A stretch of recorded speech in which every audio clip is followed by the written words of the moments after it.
بسم الله الحمد لله والصلاة والسلام على رسول الله صلى الله عليه وسلم. والذين those who إسانا الذي jechi jookun marraa kum takkaa fi dhibbaa fi 68 quraana keessatti deddeebi'ee mul'ate, deddeebi'ee argame. yu'minuuna believe,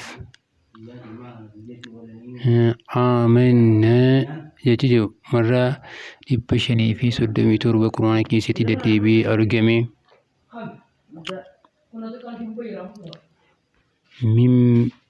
bimaa in was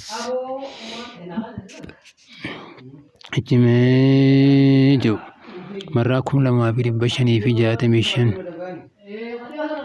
unzila is sent down buufame jechi kun unzila jechi jiru kun unzila munazzala anzala tanzila anzala is sent down jechi anzala jiru marraa 183 quraana keessatti deddeebi'ee ilayka to you gara keetiitti ilaa jechi jedhu marraa 742 quraana keessatti deddeebi'ee was jechi marraa 205 quraana keessatti deddeebi'ee unzila was sent down buufamee ture min from irraa min qablika before you siin duratti min qablika siin duratti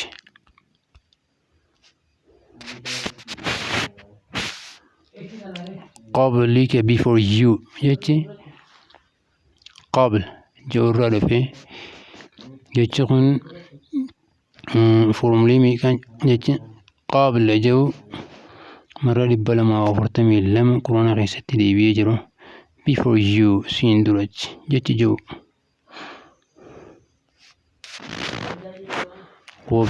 wabilaakhirati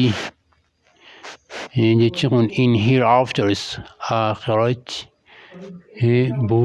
guyyaa irraan boodaatti yookaan akhiratti jechi kun hundee quraana keessatti jecha akhir jirurraa dhufee jechi kun marraa 250 deddeebi'ee haa ta'uutii jechi akhir jiru marraa 155 deebi'e irraa boodaa irraa dhumaa the last.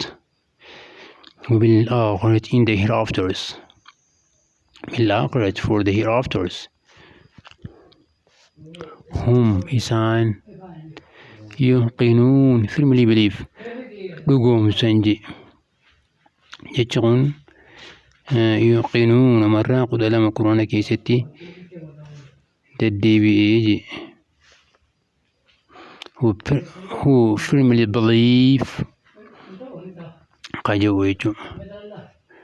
Kanaafuu jechoota deddeebiinsa quraana keessatti jiran irraa xinxaaluu jirraa inni multicultural lakkoofsa isaanii irratti xiyyeeffanneeti yoo dhugaa dubbanne rabbi irraa yoo dogongorre lubbuu teenyaa fi sheexaana irraa akkasitti nuuf of qolchaa isiniin jenna. Viidiyoo keenya kana like, share, subscribe gochuu hin dagatinaa isiniin jenna. Ikhwaanii fillah wa akhiru daawwana alhamdulillahi rabbi